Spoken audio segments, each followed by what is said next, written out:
야, 명운건 승부처 여야 격차가요. 그야말로 한 뼘 차입니다. 한 뼘 차. 4.15 총선이 이제 8일 앞으로 다가왔습니다. 다음 주 수요일이 선거죠? 예, 이제 8일 앞으로 다가왔습니다. 우리 시청자 여러분들께서는 야, 내가 정말 이번 총선에서 이 지역에서 누가 당선될지가 제일 궁금해. 이런 관전 포인트로 꼽고 있는 지역이 한두 지역쯤은 아마 다들 있으실 겁니다. 그런데 많은 이들이 주목하는 공통된 지역구가 몇 지역구 있는 것 같아요? 김 기자, 먼저 우리 어디로 가볼까요? 네, 서울 광진을로 가보시죠. 여기는 민주당 고민정 후보와 통합당 오세훈 후보가 맞붙는 곳입니다. 최근 여론조사를 살펴봤을 때요. 고민정 후보 45.7%, 오세훈 후보가 37.7%로 두 후보의 격차는 8%포인트 차이가 나고 있습니다. 예. 네, 그렇습니다. 지금 보시는 여론조사의 개요는 잠시 뒤에 그래픽으로 좀 보여드릴 텐데요. 어쨌든 오차범위 내에서 두 후보가 맞붙고 있는 상황입니다. 자, 두 후보는 그제 열린 방송 토론회에서 만났는데요. 오 후보는 조국 사태를 거론하면서 공세를 퍼부었고요. 고민정 후보는 민주당의 매뉴얼대로 대답했습니다. 직접 들어보시죠. 조국 법무장관 임명을 결정하고 강행한 게 대통령입니다. 참모들이 됐습니다. 모든 것들이 그러겠지만 글쎄요. 이제 오 후보님께서 서울시장을 하셨기 때문에 시정에 대해서는 굉장히 바쁘시겠지만 혹시 그걸 결정하는 자리에 계셨는지 결정하는 자리에 있지는 않았습니다. 조국 정경심 부부에게 이런 행태에 대해서 분노하지 않습니까? 현재 수사 중인 사안에 대해서는 말씀을 드리는 게 굉장히 기적적인 대변인 때는 그런가 조국 부부의 이러한 위법 행위에 대해서 동정심을 가지시고 계신 겁니까? 분노하고 계시는 겁니까? 아니면 아무 느낌이 없는 겁니까? 말씀드렸지 않습니까? 의견을 밝히는 것이 적절치 않다고 생각이 듭니다. 네, 끝까지라고 분명 말씀을 드렸습니다. 끝까지인데요.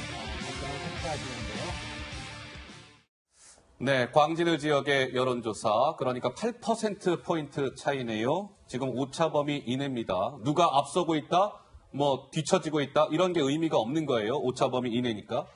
그런데 아까 오세훈 후보가 고민정 민주당 후보에게 조국과 관련된 질문을 던지자 고민정 후보가 수사 중인 사안에 대해서는 말씀을 드리는 게 굉장히 부적절하다, 이렇게 얘기합니다. 그런데 얼마 전에 그 민주당이요, 그 후보자들에게 전략 홍보 유세 매뉴얼이라는 대외비 문건을 배포를 했어요, 후보들한테. 근데 이게 언론을 통해서 공개가 됐죠. 조국 전 장관 논란 관련해서 후보들이요, 이렇게 답하시오. 그 매뉴얼에 담겨져 있는 내용입니다. 찬반의 입장을 말하거나 해석해 설명하지 않아야 한다. 질문을 전환해서 답변하세요. 재판 중인 사건에 대해 발언하는 것은 부적절하다고 답변해라. 근데 고민정 후보가 저 세 번째 실제로 저렇게 답변을 하죠. 우리 정 의원 보시기에는 이 광진을 주목하는 사람이 많습니다. 그런데 정말 뚜껑을 열어봐야 알겠네요. 네, 예. 왜냐하면은 그 수도권 선거 중에 특히 광진은 그 민주당 쪽 후보에게 유리한 것으로 알려져 있었는데 예. 그동안의 그 총선 때 여론조사를 보면은 지금 저 8% 차는 정말 의미가 없는 숫자죠. 모르겠습니다. 이번 선거는 또 다른 예외를 만들진 모르지만 예. 실제로 저 8%라는 것은 어떻게 보면은 지금 오세훈 후보가 지금 선전하고 있다라고 해석할 수도 있는 부분이거든요. 예. 그리고 이제 오세훈 후보로서는 만약에 저기서 승리를 하게 되면은 미래통합당의 대선 후보로 진짜 우뚝 서게 되는 상황이 되겠죠. 예. 그리고 저 여론조사가 응답률이 얼마인지는 모르겠는데 저런 걸 보면은 진짜 뚜껑을 열어봐야 응답률이 한다라고 10.2%랍니다. 생각이 되고 지금 그 설전을 벌였지 않습니까? 두 후보 간에. 예. 그랬는데 이제 고민정 후보는 저 명실상부한 문재인 대통령의 대변인 출신이잖아요. 그러니까 그 상징성이 아마 이제 문재인 대통령에 대한 그 중간 심판의 성격이 바로 광진 아니냐 이렇게 생각하는 사람들이 많은 것 같아요. 예. 근데 그 조국 후보에 대해서 의견이 적절치 않다 이렇게 얘기를 하지 않습니까? 질문에 대해서. 맞아요. 근데 조국 후보에 대해서 이념이나 가치를 묻는 게 아니잖아요. 상식적으로 그 아들, 딸에 대해서 그런 문제에 대해서 당신 어떻게 생각하느냐 그러는데 매뉴얼대로 대답을 한다?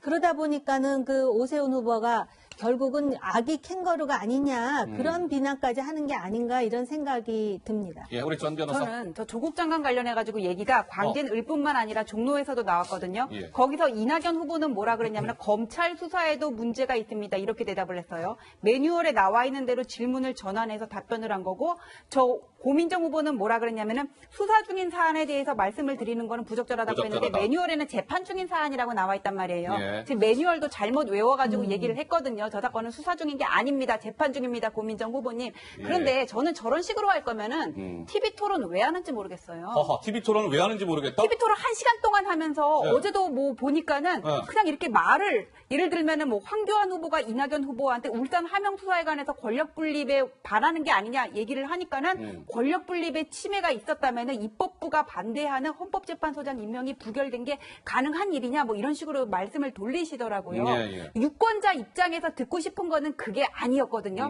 누가 말싸움을 잘하는지를 보고 싶은 게 아닌데 그냥 그 당세가 강한 지역에서 공천 받아가지고는 악수하면서 다니는 게 선거 운동의 다인가? 예. 그 사람의 내면에 뭐가 있는지는 알 수 있는 기회가 하나도 없는데 이런 식으로 해가지고는 우리가 어떻게 진정한 선택을 할 수 있는지 저는 그 점이 정말 답답합니다. 예, 우리 김상희 평론가. 제가 좀 악역을 좀 자초하면 네. 이게 수사나 재판 관계자도 아닌 사람이 답변하는 게 적절치 않다라고 하는 거는 맞지는 않아요. 국민의 알 권리라는 차원에서 답을 해주는 게 좋겠죠. 네. 그렇지만 선거 전에 뛰어든 후보로서는 이 방법과 전술을 택하는 게 틀리다라고 말하기는 좀 어렵다. 왜냐하면 결과가 굉장히 중요하기 때문에. 그래서 이거를 만약에 해소할 수 있는 방법을 찾는다면 토론회를 많이 여는 방법. 그래서 국민들이 정확하게 판단할 해주는 수 있는 방법. 기회를 여러 번. 없죠. 근데 이제 횟수가 그렇게 많지 않다라면 그러니까요. 전략 전술상으로는 이렇게 할 수밖에 없는 거예요. 고 후보 입장에서는 그렇죠. 예, 알겠습니다. 뭐 다양한 평가가 있을 수 있는 것이에요. 이번에는 광진을의 아마 여론의 흐름을 살펴보셨고 광진에서 이 지역까지는 그리 멀지 않은 것 같습니다. 김민지 기자, 우리 이제 어디로 가볼까요? 네, 서울 동작을 지역으로 가보시죠. 전직 판사들의 대결입니다. 민주당에서는 이수진 후보가 나왔고요. 나경원 후보가 통합당에서 나왔는데요. 저희가 비슷한 시기에 다른 기관에서 한 두 가지 여론조사를 한꺼번에 준비를 해봤습니다. 그런데 보시는 것처럼 뭔가 숫자 차이가 나죠. 두 후보 간의 분위기라든지 그런 것들이 이 두 가지 여론조사에서 좀 다르게 나타납니다. 그만큼 뭔가 이 판세를 이 지역에서는 예측하기 어렵다는 그런 해석을 해볼 수 있겠습니다. 자, 이수진 후보와 나경원 후보 지금 뭐 그 지역에서 열심히 선거 운동을 하는 모습 저희가 영상으로 준비해봤습니다. 사줄게. 우와 진짜 잘 어울려. 이게 뭔데 이렇게 줄줄줄줄.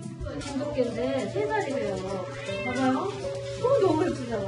6개월을 넘겼답니다. 더 이상 못해내고 있겠다고 하시니까 큰일 났습니다 지금. 지우수야 우리가 너를 반드시 마다니는 집안에 배드민턴장 다 양성화 시켜드리겠습니다. 네. 가능하겠더라고요. 실질적으로 우리 배드민턴장이 노천에 많이 있고 일부는 이제 소위 어떻게 보면 불법 구조물이죠. 사실 주민들에게 가장 소중한 시설들이거든요. 안녕하세요. 저 여기 있습니다. 어머니 안녕하세요. 감사합니다. 아침에 일찍 어디 다녀오세요. 부탁드립니다.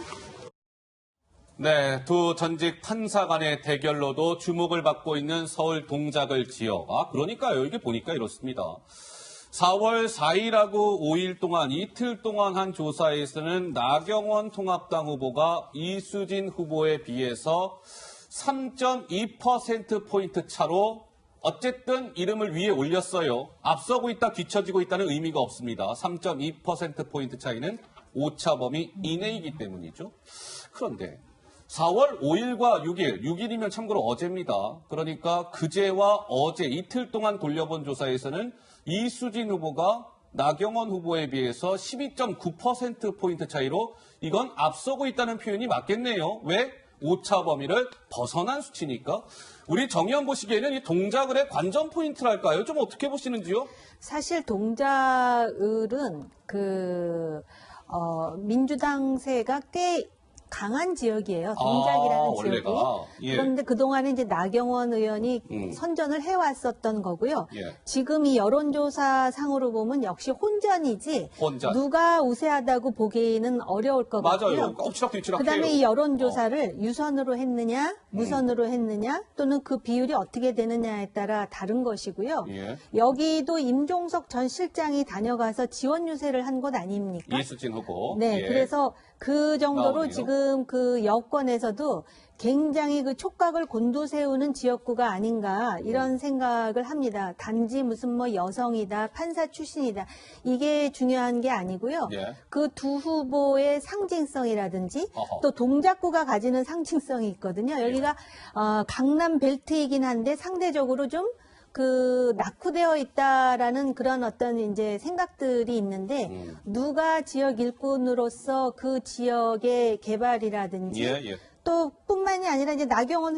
의원도 다선 후보이기 때문에 4선. 예. 그렇기 때문에 이 요번 선거가 주는 함의가 매우 크겠죠. 그러니까요. 지금 자막 나오고 있잖아요. 정치 신인 이수진 대 4선 중진 의원 나경원 통합당 후보 간의 대결. 승자는 모두들이 궁금합니다. 우리 김상희 평론가가 한 말씀 하시죠. 그런데 이게요, 이수진 후보가 굉장히 선전하는 거예요. 제가 볼 때는.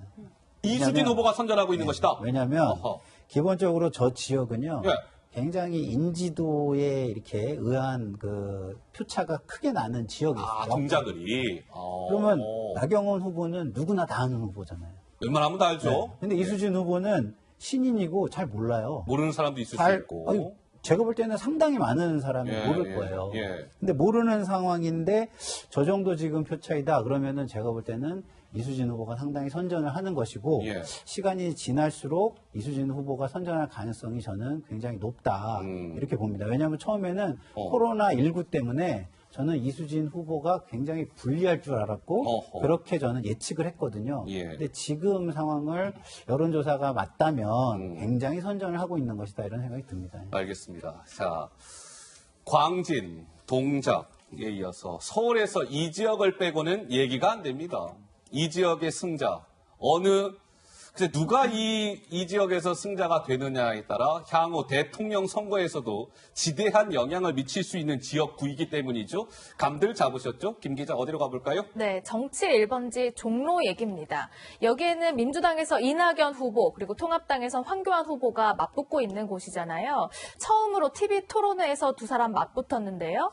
전 정부에서 또 현 정부에서 국무총리를 맡았던 만큼 정부의 실정에 대해서 세게 맞붙었습니다. 직접 목소리를 확인해 보시죠. 총리 시절은 조국 수사를 하는 검사를 향해서 비난의 목소리를 내면서 조국을 옹호하셨습니다. 그런데 그 이후에는 마음에 빚이 없다. 이렇게 조국을 저희 손정하는 모습을 보이셨습니다. 이렇게 일부가 스스로 말을 바꾸는 모습을 보였는데 조국 전 장관에 대해서는 개인적인 마음의 빚 때문에 그런 판단을 하는 것이 아니다라는 취지입니다. 검찰이 엄정하게 수사하는 건 존중돼야 합니다. 그러나 동시에 그 당시 검찰은 공정했던가 국민들의 검찰개혁 요구는 합당한 근거가 있지 않았던가 우리나라 멀쩡했습니다. 경제 멀쩡했습니다. 그리고 안보도 튼튼했습니다. 이 정권 들어와서 2년 만에 무너지기 시작했습니다. 그래서 멀쩡한 경제를 망가뜨리고자 하는 것입니다. 2, 3년 전에 멀쩡한 나라였다면 건정사상 초유의 대통령 탄핵이 왜 있었을까? 건정사상 초유의 대통령이 탄핵이 이루어진 나라가 멀쩡했을까? 이런 의문을 갖습니다. 네, 두 후보 역시 최근에 다른 기관에서 했던 두 가지 여론조사를 모두 준비해봤습니다. 그런데요. 4월 4, 5일 그리고 4월 5, 6일 이렇게 했는데요. 두 그 여론조사에서 모두 이낙연 후보가 오차범위 바깥에서 황교안 후보를 앞서는 것으로 나타나고 있습니다. 예. 그러니까 4월 4일, 5일 이틀간 돌린 조사에서는 15.1%포인트 차, 그리고 어제 돌린 조사에서는 이건 좀 많이 25.5%포인트 차인데 우리 전지현 변호사 보시기에는 어때요? 이 서울 종로가 어쨌든 뭐 정치 1번지 굉장히 관심 지역인데요. 예. 저는 결과를 예측할 수 없지 않을까 싶습니다. 어허. 왜냐하면은 저 여론조사 결과만 가지고는 이게 차이가 크게 벌어지는 것 같지만은 거의 같은 기간에 조사를 했는데도 15%, 25% 차이가 난단 말이에요. 그 이유를 보니까는 조사 방법에 차이가 있어요.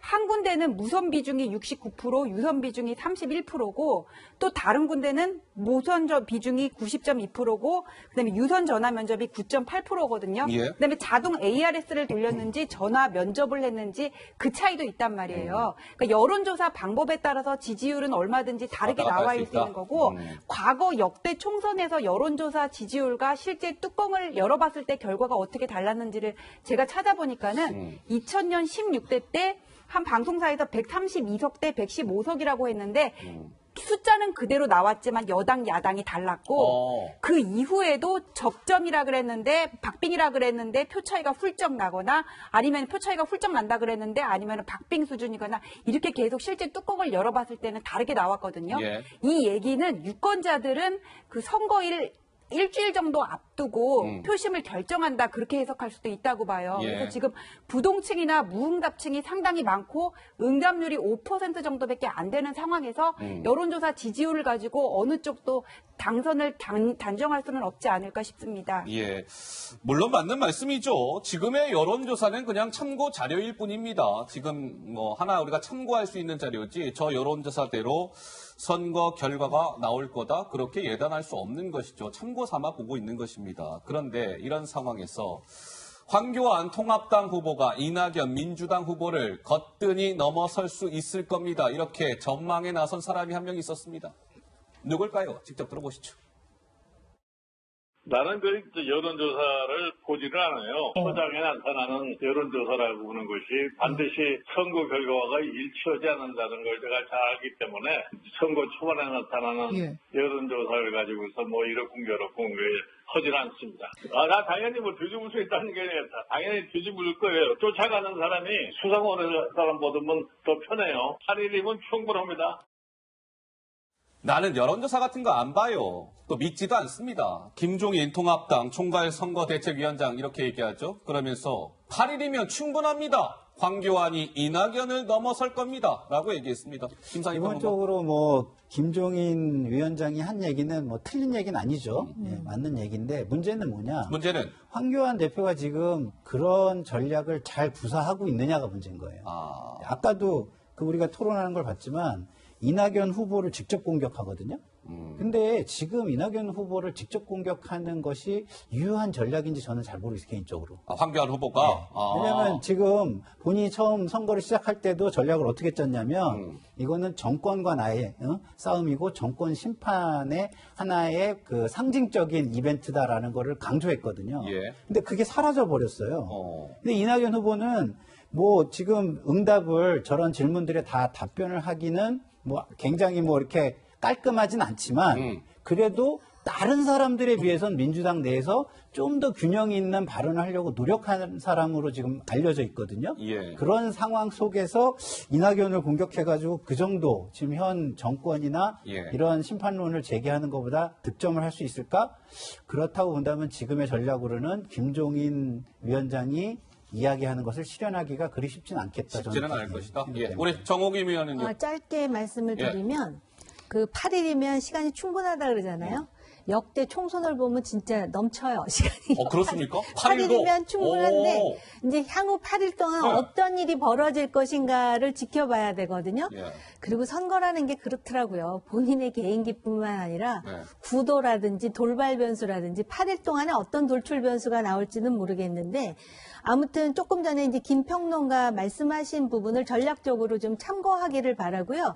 아까 오세훈 후보에 대해서도 얘기했지만 지금 이게 2년 후에 대선하고도 직결되는 선거입니다. 그런데 나 지금 진영 간에 너무나 그 대립구도가 그 굉장히 격렬하기 때문에 이번 선거가 정말 이 대한민국의 어떤 미래를 그냥 결정해버릴 것 같아요. 아하, 알겠습니다. 종로, 글쎄요. 이 후보들은 뭐 당연히 지금 선거 운동에 열심이고요. 두 후보의 부인들 준비가 되어 있습니까? 한번 보시죠.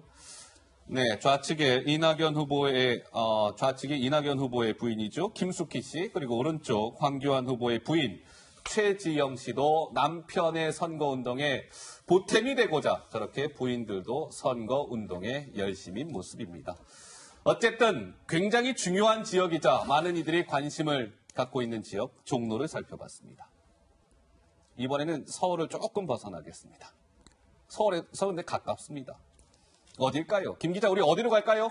네, 경기도 의정부 갑 지역구로 가보실까요? 이 지역구에는 다들 아시다시피 소방관 출신 오영환 후보가 민주당에서 출마를 한 곳입니다. 그런데 문희상 국회의장의 아들인 문석균 씨도 이곳에서 무소속으로 출마를 했잖아요. 그랬잖아요. 그런데 오영환 후보가요, 이 문석균 씨 보란 듯이 아버지의 편지를 하나 공개했는데 내용이 이렇습니다. 돈도 없고 든든한 백도 없고 이 분야에서 경험도 없는 못난 애비가 직장에 40일간 무급휴직을 신청하고 아들에게 작은 힘이라고 또 보내려고 올라왔습니다. 제 아들 오영환을 도와달라. 그러니까 아버지가 뭔가 경험도 없고 못났다 이렇게 이제 겸손하게 말하는 그런 문구를 애써 공개했는데 누군가를 겨냥한 것 아니냐 이런 해석도 나오고 있습니다. 자, 민주당의 오영환 후보가 본인 부친에게 받은 바로 이 손편지, 실제 이미지입니다. 이겁니다, 이거.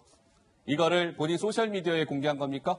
예? 네, 그렇습니다. 예. SNS에 공개했습니다. 그러면요, 선거 이제 8일 앞이잖아요. 그럼 오영환 민주당 후보가 부친에게 받은 저 손편지를 왜 공개했을까? 전지현 변호사는 왜 공개했다고 생각하세요? 저는 누군가를 겨냥했다 이렇게 봅니다. 누군가는 문석균입니까? 예, 그렇습니다. 제가 보기엔 그렇습니다. 왜냐하면 지금 저 편지를 보면은 돈도 없고 든든한 백도 없고 이 분야에서 경험도 없는 앱이다 이런 말이 나오거든요. 예.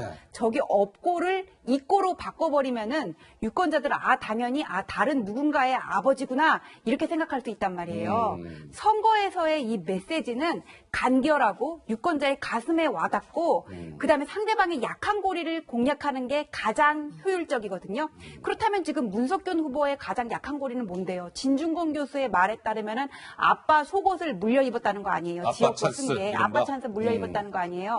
그러니까 그렇게 보면은 문석균 후보의 가장 약한 고리를 공략한 거고 저거는 어떻게 보면은 김종인 위원장의 그 정치 메시지하고도 통해요. 조국이냐 경제냐를 택할 것이냐 그러는데 그 양자는 택일 대상이 아니고 지금 현 정부의 약한 고리라고 보는 예. 거잖아요. 오영환 후보는 다들 아시는 바와 같이 민주당에 영입된 사람이죠. 소방관 출신입니다. 소방관 출신으로 관심을 모았던 오영환 후보, 지금 경기 의정부 갑의 민주당 후보인데요. 그렇다면 그러면 저 손편지는 다분히 오영환 후보가 무소속으로 출마한 문석균 후보를 겨냥한 거 아니냐, 이제 이런 분석인데, 그럼 김 기자, 이 아빠 찬스 논란에 휩싸인 문석균 후보는 가만히 있었습니까? 어때요? 그렇지 않습니다. 최근에 올린 영상을 찾아보니까요. 아버지와의 관계를 굉장히 강조한 듯한 영상을 하나 올렸더라고요. 본인이 레몬을 먹으면서 다음 타자로 아버지를 지목했는데요. 문희상 국회의장 또한 여기에 바로 화답을 했습니다. 직접 영상으로 확인해 보시죠.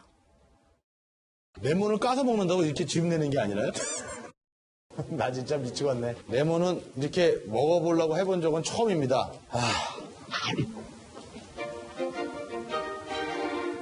먹을만합니다. 다음 챌린지 상대를 지명하겠습니다. 아들 정치하는데 도와주지는 못하실 망정 아빠 찬스라고 괴롭히신 저희 아버지를 지목하겠습니다. 꼭 도와주실 거죠? 제 아들 문석균의 지목으로 레몬 챌린지를 하게 됐습니다. 전혀 도움이 안 되는 애기를 레몬 먹이를 시도하는 거 아닌가, 공개적으로 시키는 거 아닌가. 저도 한번 용감하게 도전하겠습니다. 꼭 도와주실 거죠? 진짜.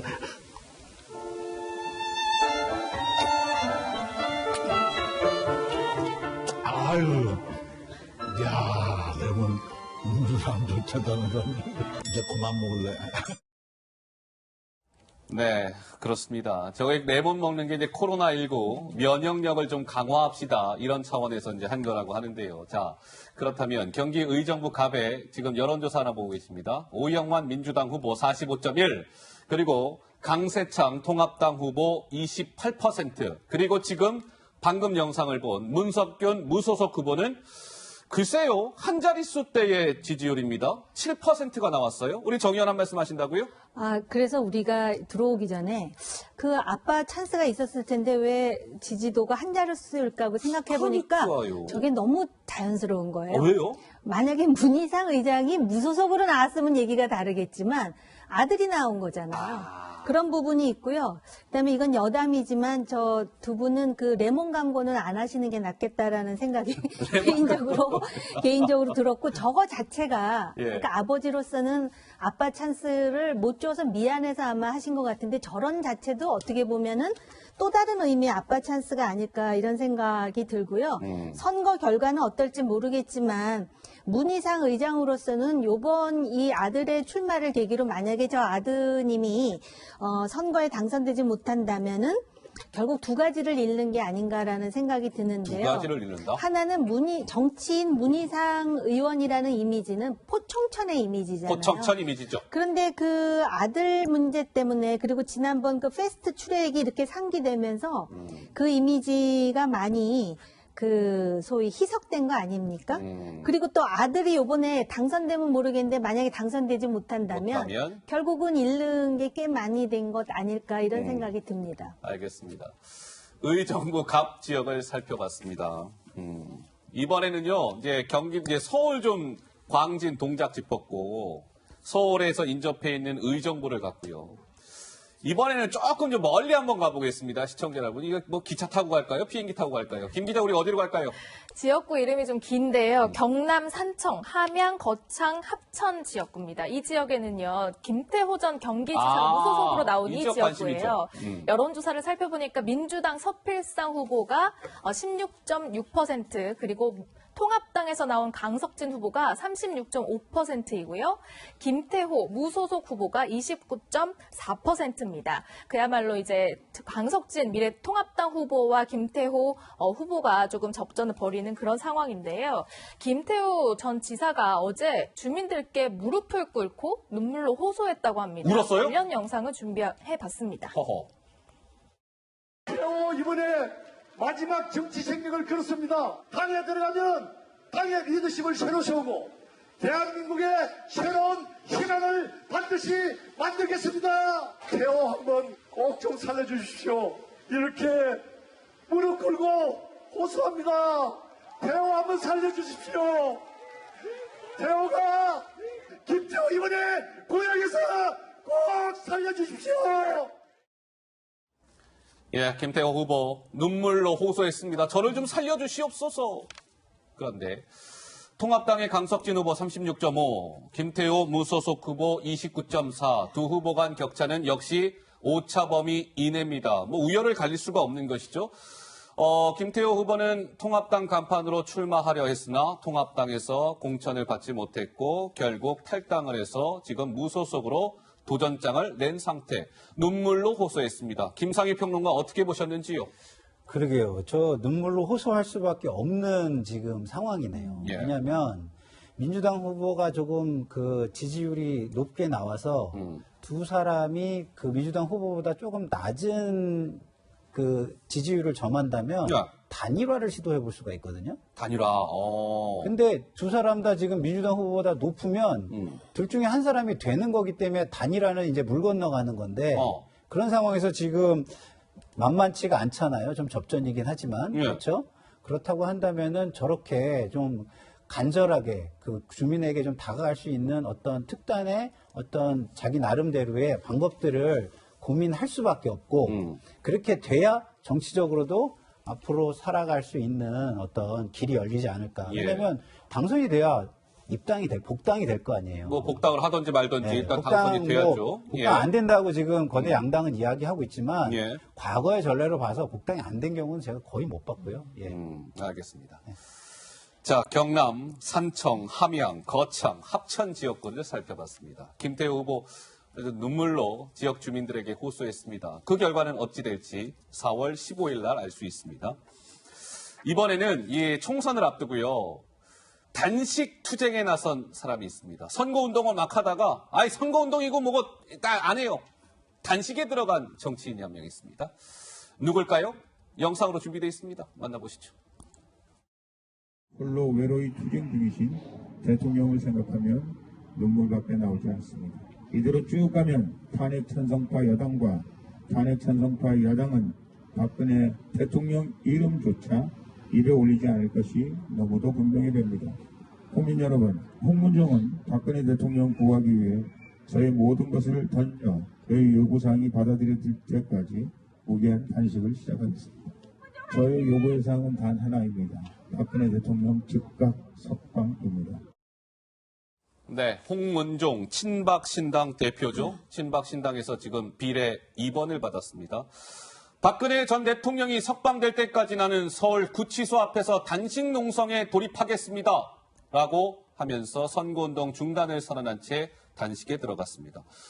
이거는 지금 구치소 앞에서 좀 혼자 단식하는 모습 보고 계시고요. 이제 지지자들에게 업히는 모습도 잠시 후면 보실 수 있을 텐데 어떠세요? 전지현 변호사 보시기에는 홍문종 대표가 박근혜 마케팅을 하고 있는 겁니까? 뭡니까? 예. 아니 마케팅이라고 할 수 없는 게 저 당 이름이 친박신당이거든요.